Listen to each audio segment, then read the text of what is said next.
Jésus avait rassemblé une grande foule, à tel point qu'elle l'écrasait, donc pour avoir une chaire, pour enseigner, il monte sur la barque de Pierre.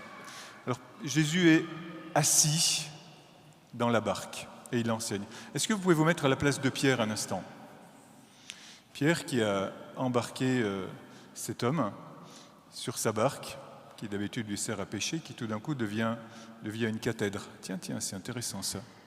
Et si ce qui te sert d'habitude pour ton travail devenait une cathèdre, devenait une chaire pour enseigner. Tiens. Ça te plairait ? Ouais, amen. Pour que Jésus puisse parler à toutes ces foules dont tu te lamentes. Les HDGR, vous vous souvenez, on en a parlé, hein ? Tous ceux qui, dans vos classes, sont loin, on s'est dit il faut intercéder pour eux, ne pas les laisser tout seuls, avoir la soif des âmes, nous disait frère Benjamin hier soir, avoir la soif des âmes. Et que votre lieu quotidien, votre bureau, votre ordi, votre stylo, vos casseroles, le tram deviennent une chaire, c'est-à-dire un lieu d'enseignement. C'est ça la chaire, hein ? C'est le lieu d'enseignement. C'est écrit avec un E à la fin. Et Pierre écoute. Et on imagine sa qualité d'écoute. Frère, à l'intérieur de toi, il y a un maître intérieur. Jésus est ce maître intérieur qui, depuis les endroits où tu vis normalement, dans ton job d'étudiant, le samedi, dans ce que tu fais tous les jours, il y a à l'intérieur de toi, là, ce maître intérieur qui est Jésus et qui te parle. Sais-tu l'écouter ? Sais-tu l'écouter, toi qui me regardes en visio ? Sais-tu l'écouter, ce maître intérieur ? Et moi, frère Daniel Marie, est-ce que je sais l'écouter ? Oups. Et ce langage, lorsqu'il est écouté, entendu profondément, est tellement percutant, tellement profond, tellement pénétrant,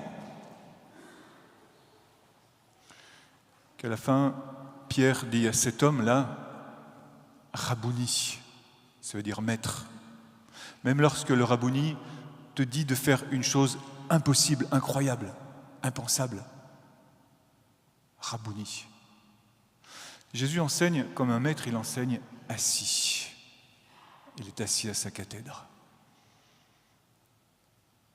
Il est celui qui t'invite au calme, à la profondeur, à l'écoute profonde dans tout ce que tu fais. Même lorsque tu fais ce que tu fais est parfois frénétique, stressant.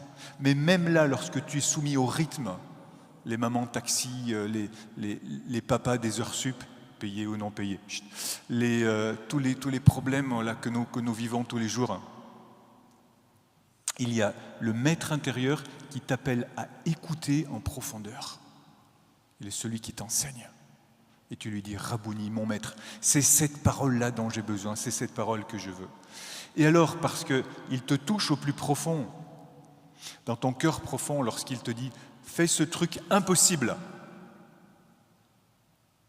Toi, tu es un pro de ceci ou de cela. Toi, tu es une habituée de ceci ou de cela. Tu es une pro de ceci ou de cela. Et Dieu te dit, fais ce truc impossible, ce truc que tu n'as jamais fait, parce que moi, je connais mieux ton métier que toi, dit le maître intérieur. Moi, je connais mieux ce qui est bon pour toi, dit le maître intérieur. Toi, tu dis, ouais, j'ai essayé ça pendant vachement longtemps.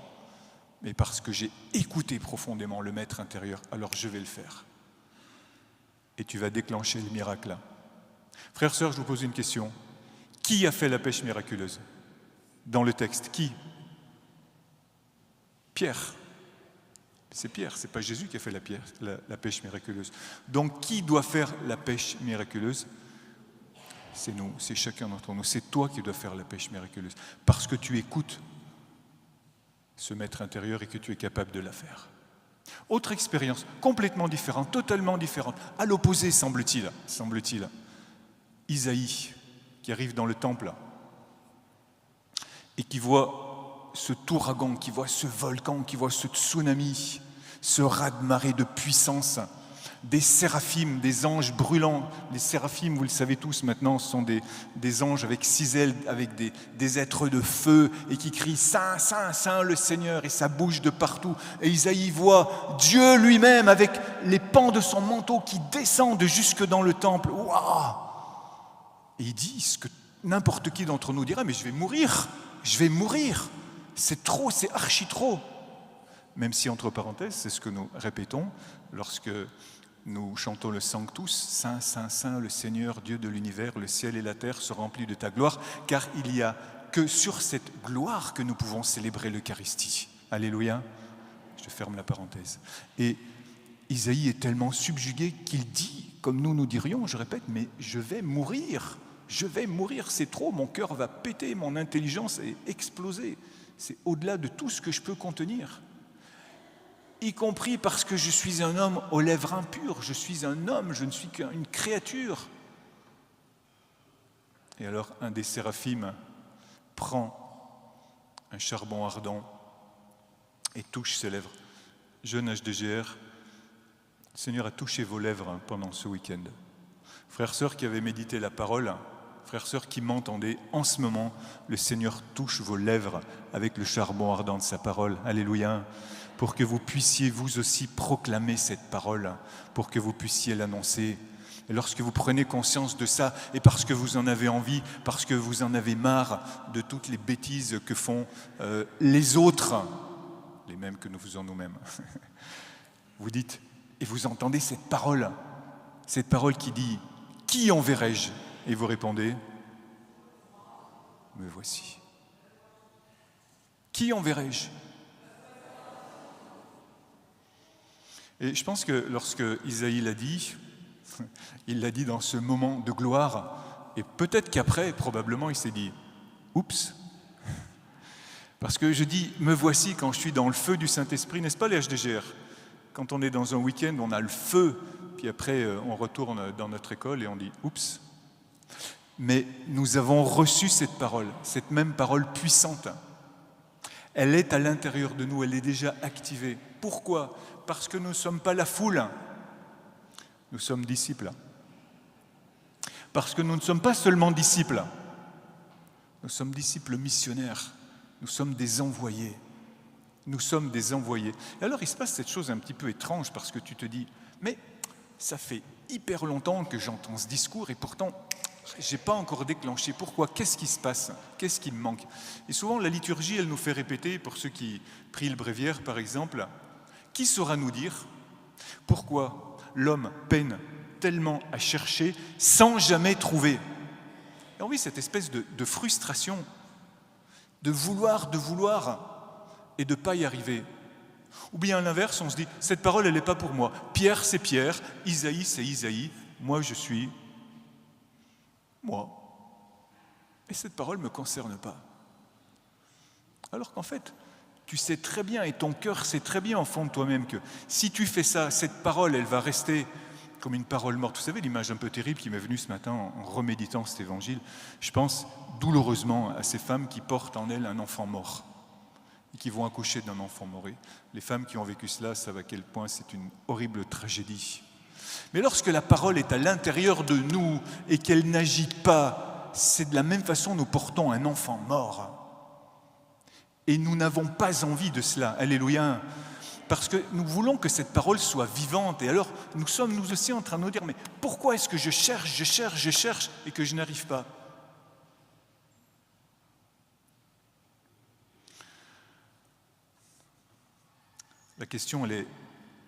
La réponse, elle est dans la question.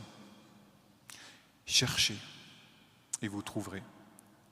Cherchez et vous trouverez. Parce que le chemin est en même temps le but, frères et sœurs.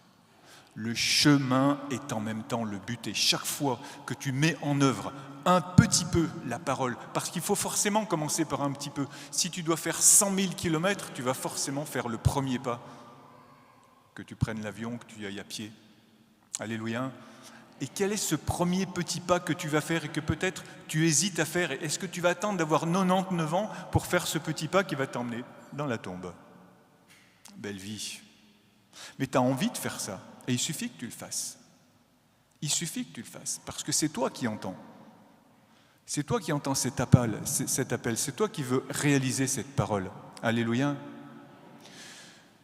Pense, à qui voudrais-tu porter cette parole ? Cette semaine, tu vas encore rencontrer quelqu'un qui va te raconter ses problèmes. C'est inévitable. Parce qu'on vit dans ce monde où le diable adore nous faire raconter les problèmes. Et nous, bêtement aussi, souvent, nous les répercutons. Et lorsque nous rencontrons quelqu'un qui est dans la difficulté, nous entrons dans la commisération. « Oh oui, c'est vrai. Oh oui, c'est difficile. » Puis après, parce qu'on a marre de porter, on entre dans l'accusation. « Oh oui, puis tu as vu ce qu'a fait encore un tel et un tel dirigeant politique, telle personne, etc. » Et on en rajoute, et le diable se frotte ses horribles pattes. Au contraire, vous vous rappelez l'HDGR, un mot que je vous ai enseigné? Kérigme. Kérigme. Kérigme, on sait tous, c'est l'annonce compactée de notre foi chrétienne. Compactée et percutante de notre foi chrétienne. Et lorsque tu vas rencontrer quelqu'un qui va te dire « j'ai mal à une aile ou à une patte », lorsque tu vas rencontrer quelqu'un qui va te dire « c'est difficile pour moi dans ma vie, j'ai des problèmes économiques, j'ai des problèmes de famille, j'ai des problèmes de transmission de la foi avec mes enfants, j'ai des problèmes avec mes parents, j'ai des problèmes avec mes voisins, des problèmes dans mon groupe de prière, avec mon patron, avec mes employés », tu vas lui dire, le kérigme, tu vas lui dire « écoute, Jésus est mort pour nos péchés et il est ressuscité pour notre salut, alors je vais prier pour toi. » Alléluia. Tu vas faire ça, alléluia. Tu vas faire ça, alléluia. Tu vas faire ça, tu vas le faire. Parce que c'est tellement simple de le faire et c'est tellement vrai. Et tu vas arrêter les lamentations, tu vas arrêter la stratégie du diable qui veut que nous parlions tellement plus de lui que de Dieu. Alléluia. Et toi, tu as à l'intérieur de toi cette force et c'est tellement simple. Parce que sinon, tu restes toujours sous la domination de Satan qui passe par notre sensibilité blessée, par le mal qu'il a fait dans ce monde et par lequel il essaye de nous catéchiser. Et il y en a marre, alléluia, parce que Jésus n'est pas mort en vain, il n'est pas ressuscité pour rien. Écoute, tu vas dire, écoute. Cache le kérigme, c'est ça, l'annonce compactée et puissante de l'Évangile. On a réfléchi à ça. Et je le dis aussi bien pour les ados que pour les jeunes, que pour ceux qui ont 80 ans ou 90, qui ne peuvent pas se déplacer, qui nous suivent en visio, pour ceux qui veulent une deuxième messe, ou pour tous, et je le dis pour moi aussi. Parce que pour moi aussi, parfois, je reste bêtement au niveau de mes émotions et de la compassion, parce que je me mets sous la domination de l'autre, parce que je veux la bienveillance de l'autre, au lieu de vouloir la bienveillance de Dieu. Et ça, je le payerai un jour, parce que si j'ai eu honte de lui sur cette terre, lui aussi aura honte de moi devant son Père qui est dans les cieux, et je ne veux pas cela, alléluia. Alors je vais dire, écoute, et tu vas dire avec moi, écoute, Jésus est mort pour nos péchés, mais il est ressuscité pour notre salut. Alors on va prier ensemble, et tu commences la prière. À ta façon à toi, Père du ciel, au nom de Jésus, envoie ta bénédiction sur mon frère et sur ma sœur, ou sur ma sœur, et donne-lui ceci et cela. Amen. Et vous ajoutez, Dieu nous a entendus, il va agir. Et après, tu passes à autre chose et tu lui offres un café. Alléluia. Ou tu te le fais payer, selon tes moyens, ça dépend. Pierre dit la même chose. Pierre, il dit comme toi, il dit comme moi. Pierre dit, moi, je suis le plus petit des apôtres. Isaïe dit, moi, je suis un homme aux lèvres impures. Pierre dit, moi, je suis un homme pécheur. Ils disent tous la même chose, ces super apôtres, tous la même chose. Ça veut dire que toi aussi, tu es un super apôtre, alléluia, ou un super prophète, amen.